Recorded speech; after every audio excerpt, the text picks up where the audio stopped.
ano ho ang hawak ng komite based on the complaint na may nagpapatunay na totoo pong merong unexplained wealth ang BP at maging merong mga irregularidad sa kanyang SALN?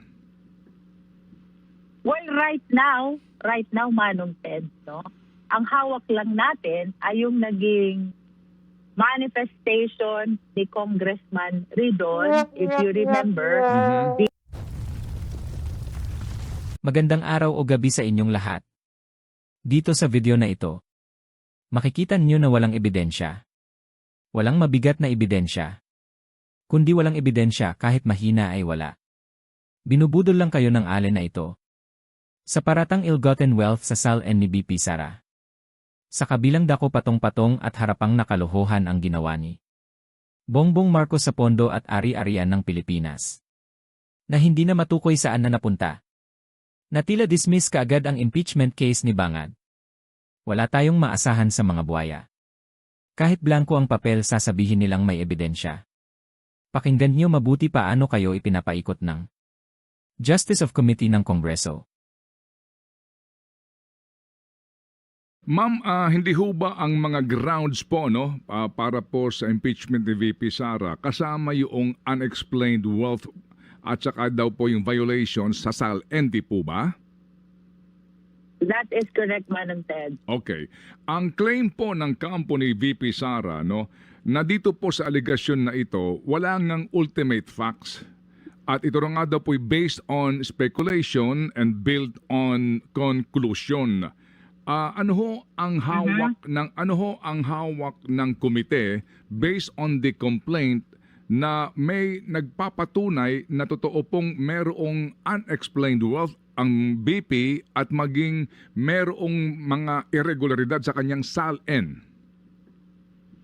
Well, right now, Manong Ted, no?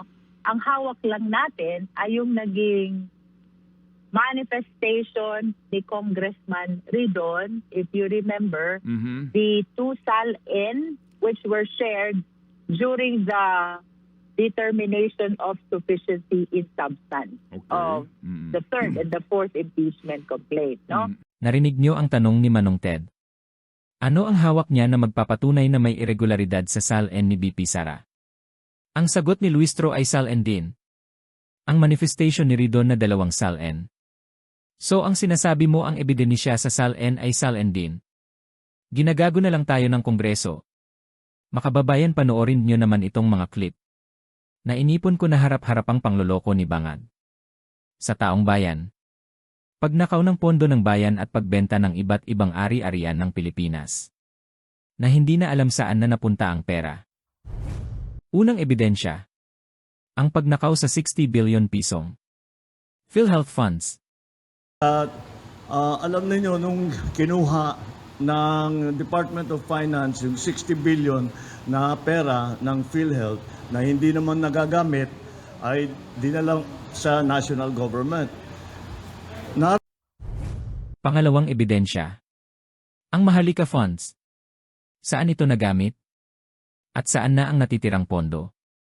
Bakit hindi ito magamit sa panahon ngayon na may matinding crisis? On hold. Quite the contrary. The organization of the Maharlika Fund proceeds apace. And what I have done, though, is that we have found more improvements that we can make specifically to the organizational structure of the Maharlika Fund. The concept of the Maharlika Fund as a sovereign fund, the concept remains a good one. And we are still committed to having it operational before the end of the year. So we should not misinterpret what we have done as somehow a judgment on the rightness or wrongness of the Maharlika Fund. A few moments later. Henry Marcoleta. You have the floor, sir. Thank you, Madam Chair. I'd like to know the status of the Maharlika Investment Fund because for the last 2 years, the President did not make any mention about the MIF in his SONAS. And since Congress has the innate power of innate oversight function, I think, I believe we ought to know the status of the Maharlika Investment Fund. And I believe you have also been endowed with reportorial requirements. And what mechanisms are in place to ensure the transparency of these multi-million investments that were made? I believe early this year there were investments made already by the Maharlika Investment Fund. Yes, thank you very much. Yes, it is true that we report to Congress yearly. I think there are documents submitted to Congress to provide status with regard to the investments of Maharlika. Essentially, Maharlika has invested in two projects. One is NGCP, 20% of two board seats in NGCP, roughly 20 billion pesos. And another is in a mining, Makilala Mining, and that's how much?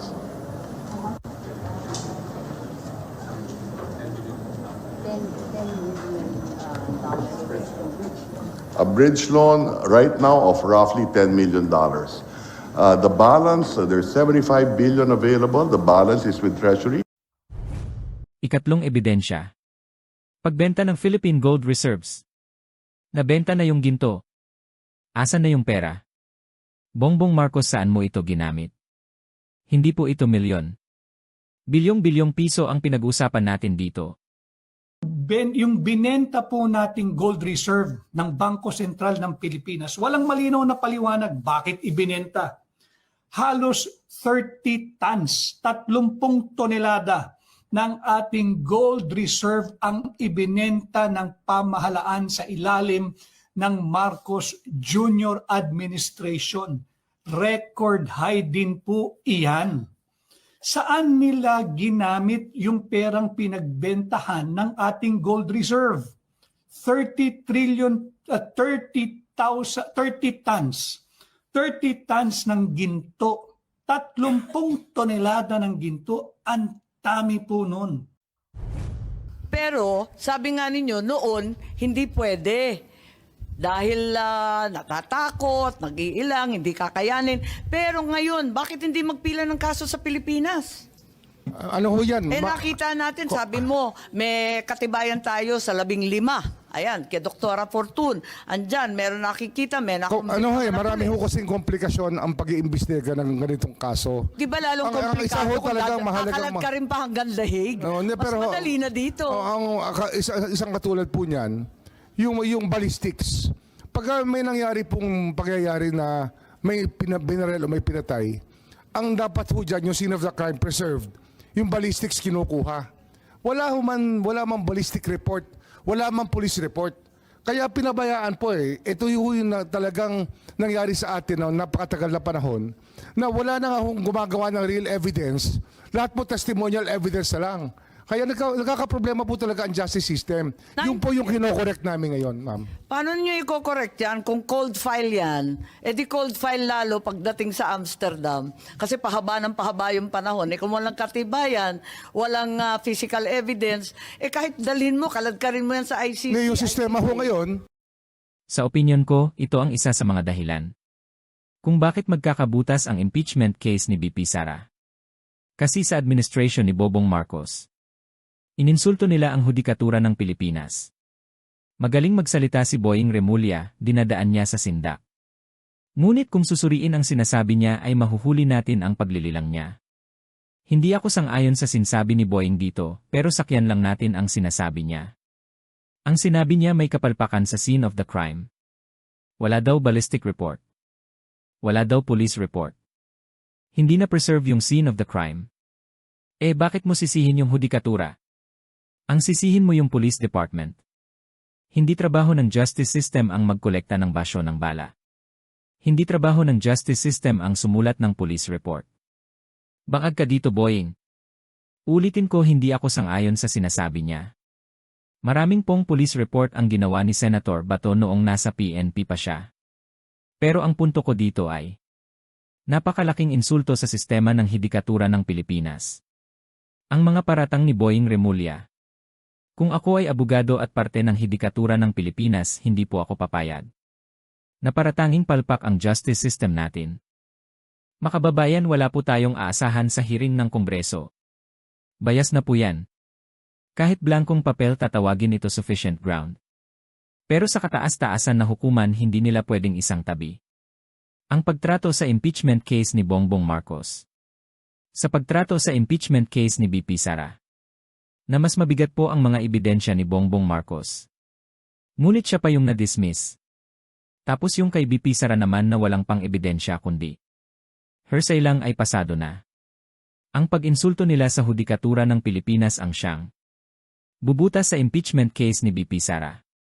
Kaya may pag-asa pa tayo. Abot ka dito sa huling bahagi ng aking video. Maraming salamat po. Ako po ay isang napakaliit na channel lamang at walang nakukuhang income sa YouTube na gustong isiwalat at tanungin ang mga bagay-bagay at ganap na nangyayari sa ating bansa na ayaw o iniiwasan ng mainstream media. Ang munting hingi ko lang sa inyo ay suporta, subscribe, like at share lang po ay malaking tulong sa akin para ipagpatuloy ang paggugol ng impormasyon para madali ninyong mapanood upang kayo mismo ang humusga at magbigay ng sariling ninyong opinion. Maraming pong salamat sa inyong lahat. Fight for what we believe in, undeterred by the fear of failing or losing.